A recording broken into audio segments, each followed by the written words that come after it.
Assalamualaikum warahmatullahi wabarakatuh.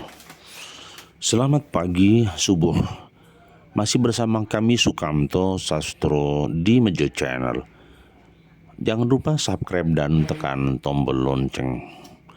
Hari ini pagi coba kita sharing permenungan yang berkaitan dengan era kehidupan atau masa kehidupan.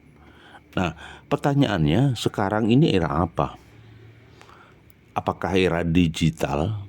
Ya, sehingga dalam konsep peradaban selalu terjadi digitalisasi, serba digital, serba online. Ini yang terjadi. Maka kita mencoba mencermati dan mengikuti rute perjalanan kehidupan. Ketika kita menengok sejarah dulu, ada Orde Perjuangan di mana sebelum tahun 45 kemerdekaan, maka Indonesia dijajah penjajah Belanda, Jepang, dan penjajah yang lain. Ya, Jepang dan Belanda khususnya. Kemudian dalam perjalanannya bahwa di saat itulah muncul gerakan-gerakan yang dulu awalnya gerakannya adalah gerakan daerah. Tetapi dengan munculnya Sumpah Pemuda, ya, maka satu nusa, satu bangsa, dan satu bahasa. Disitulah ada kesadaran nasional bahwa Indonesia harus merdeka. Nah, suatu visi Nusantara besar membuat tonggak sejarah 17 Agustus 1945 itulah hari keemasan dan hari kemerdekaan Indonesia. Setelah merdeka, Bung Karno dan Bung Hatta berjuang eksis untuk menjadi mercusuar dunia, untuk dikenang di masyarakat internasional, bukan hanya menyatukan suku, bangsa, budaya, dan pulau, tetapi Indonesia, Nusantara mencoba untuk terkenal di mata internasional. Berjalannya waktu, akhirnya waktu pun berlalu, ya, muncullah Orde Lama, di mana waktu itu mau tidak mau Bung Karno, Bung Hatta yang sudah mulai tua harus turun tahta dan singgah sana. Ya, dia menjadi begawan yang luar biasa, menjadi tokoh nasional yang luar biasa. Muncullah Orde Baru. Nah, muncullah Orde Baru setelah ada proses sejarah tragedi luka di tahun 65 G30 SPKI, maka muncullah Orde Baru. Dari situlah konflik intrik sejarah muncul.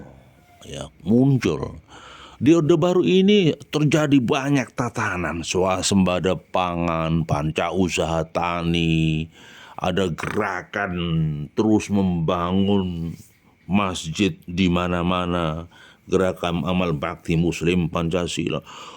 Jalan dibangun dengan segala fasilitasnya dengan konsep Repelita, rencana pembangunan 5 tahun. Itu terjadi. Maka Bapak Soeharto, Presiden Republik Indonesia, menorehkan sejarah.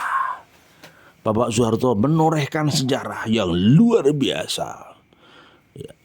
Banyak pernak-pernik, banyak kehidupan. Tidak ada yang sempurna memang kehidupan, tetapi sudah membuktikan landasan pijak Orde Baru mensejajarkan Indonesia di kancah internasional. Indonesia makin eksis dan makin dikenal. Nah, akhirnya Orde Baru pun seiring dengan waktu, ya, ketidakpuasan muncul, gesekan sana sini, terjadi ledakan sosial. Syair-syair muncul, yang kaya makin kaya, yang miskin makin miskin, diolah dan digoreng. Akhirnya terjadi ledakan sosial, kerusuhan terjadi. Muncullah orde yang baru. Setelah tadi orde perjuangan, orde lama, orde baru, muncullah orde reformasi. Orde reformasi ini semuanya bergerak, semua ingin pembaruan, semuanya serba transparansi, semuanya serba berubah dan berubah. Kadangkala perubahan ini mungkin berlebih, mungkin semangatnya saja. Tapi yang terjadi, pejuang-pejuang orde reformasi pun setelah mendapatkan tahta singgasana, mendapatkan kursi, bisa juga karena seiring sudah tua mulai uzur. Orde reformasi pun akhirnya kecapean, keletihan. Zaman terus berolah, zaman terus bergolak, zaman terus bergerak. Orde reformasi yang diharapkan bisa melakukan pembaruan total, ternyata masih banyak tikus-tikus negara, masih banyak tikus-tikus yang menggerogoti aset negara, masih banyak orang yang memperkaya dengan cara nepotisme, masih banyak ada oknum-oknum yang memanfaatkan negara untuk kepentingan golongan, kelompoknya, dan pribadinya. Itulah oknum. Kita berharap mereka sadar, taubatan nasuha, berharap mereka tetap untuk kembali kepada fitrahnya, ya. Singkat cerita, orde reformasi pun rontok diganti orde yang baru. Ada apa itu? Orde digital. Rontoknya orde reformasi ditandai dengan mulai orang beralih kepada gaya. Ya, pada gaya. Maksudnya apa? Media cetak mulai rontok, media radio mulai rontok, media televisi diganti media gadget atau media HP, Android. Terus berkembang, terus berkembang. Dulu wartawan ini hanya orang-orang tertentu, sekarang semua orang bisa jadi wartawan. Semua orang bisa menulis cerita. Semua orang bisa menulis berita. Setiap saat. Perkembangan sangat cepat. Tidak lagi butuh sekian waktu, sekian jam. Hanya butuh sekian menit. Ya, setiap kali ada peristiwa, di situ ada Android merekam, langsung tersendus, terekspos di dunia maya. Ini faktanya, ini yang terjadi. Ini saat ini era digitalisasi, semua serba digital. Bukti fisik berkurang, maka ada penyimpanan data, ya, penyimpanan data lewat hardware dan segala macamnya. Maka terjadi pengembangan informasi dan teknologi. Anak-anak milenial mencoba menguasai ini. Maka kejahatan bukan hanya sekedar fisik, begal, rampok. Sekarang mulai muncul kejahatan IT. Kejahatan IT, informasi dan teknologi. Ya, kejahatan kerah putih mulai banyak. Orang kalau mencuri paling hanya 10 juta, 100 juta. Ini kerah putih, miliaran, triliunan yang terjadi. Ini faktanya dan realitanya. Kejahatan kerah putih, kejahatan yang terus memporak-porandakan peradaban manusia, yang menghancurkan tatanan sosial, yang meremuk redamkan kehidupan bernegara. Masih ada saja sering terjadi. Itu yang membuat kita sedih. Kemana nasib bangsa dan negara ini? Kalau oknum-oknum tertentu masih memanjakan diri dan kelompoknya serta golongannya dan menelantarkan bangsa dan negara ini. Dan saya berharap, banyak rakyat berharap agar segera ditaubati dan disudahi. Mari kita kembali kepada fitrah kita. Khairun nas anfa'uhum linas, sebaik-baiknya orang bermanfaat bagi orang lain.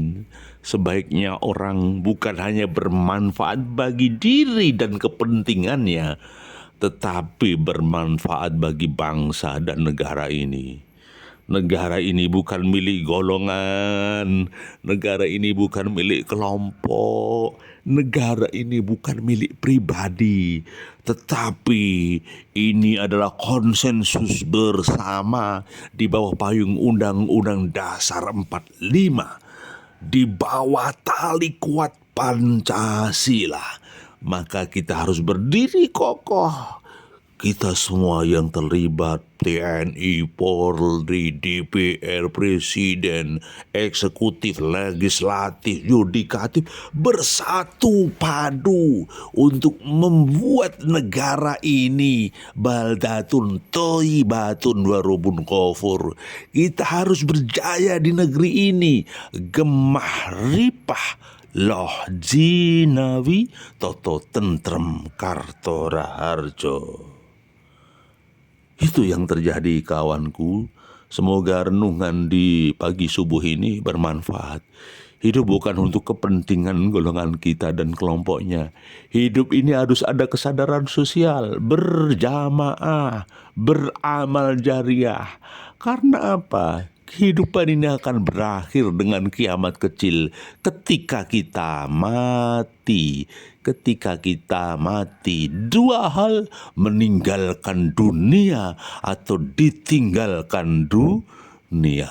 Meninggalkan dunia atau ditinggalkan dunia. Maka banyak balanya bertafakur fidin.